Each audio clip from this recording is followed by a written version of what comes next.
श्रीपतराव शिंदे यांच्या पुरोगामी विचारांची जपणूक करूया. पालकमंत्री नामदार हसन मुश्रीफ यांचं आवाहन. श्रीपतराव शिंदे यांना मरणोत्तर दाभोळकर तर सलीम मुल्लांना साहित्य पुरस्कार प्रदान. गडिंग्लजमध्ये झाला साने गुरुजी व्याख्यानमालेचा समारोप. श्रीपतराव शिंदे पुरोगामी विचारांचे कट्टर पुरस्कर्ते होते. समाजातील अनिष्ट रूढी, परंपरा आणि अंधश्रद्धेच्या विरोधात त्यांनी आयुष्यभर संघर्ष केला. याच विचारानं वाटचाल केलेल्या नरेंद्र दाभोळकरांच्या नावाचा पुरस्कार त्यांना मरणोत्तर दिला जातोय. त्यांच्या कार्याची, विचारांची जपणूक करूया असं आवाहन पालकमंत्री नामदार हसन मुश्रीफ यांनी केलं.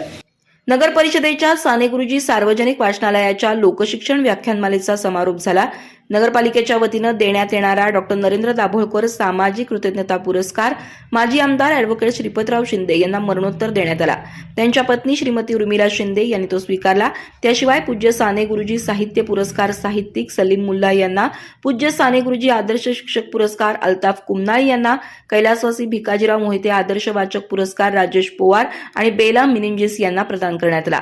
यावेळी नामदार मुश्रीफ अध्यक्षपदावरून बोलत होते. दरम्यान सलीम मुल्ला यांचंही भाषण झालं. निसर्ग मानवाला अनेक जीवनमूल्य शिकवत असतो. निसर्गातील प्रत्येक घटक काही ना काही देत असतो. जंगलातील पशुपक्षी पोट भरले की आनंद मानतात, पण माणूस हा एकमेव प्राणी असा आहे की तो भोजनावरच तृप्त होत नाही. त्यामुळे निसर्गाचा समतोल बिघडतोय. समतोल ठेवायचा असेल तर नव्या पिढीला निसर्ग समजायला हवा, असं प्रतिपादन लेखक सलीम मुल्ला यांनी केलं.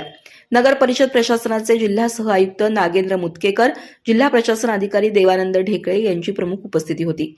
मुख्याधिकारी स्वरूप खारगे यांनी स्वागत केलं. डॉक्टर श्रद्धा पाटील आणि राजश्री कोले यांनी मानपत्राचं वाचन केलं. माजी नगराध्यक्षा स्वाती कोरी यांचंही भाषण झालं.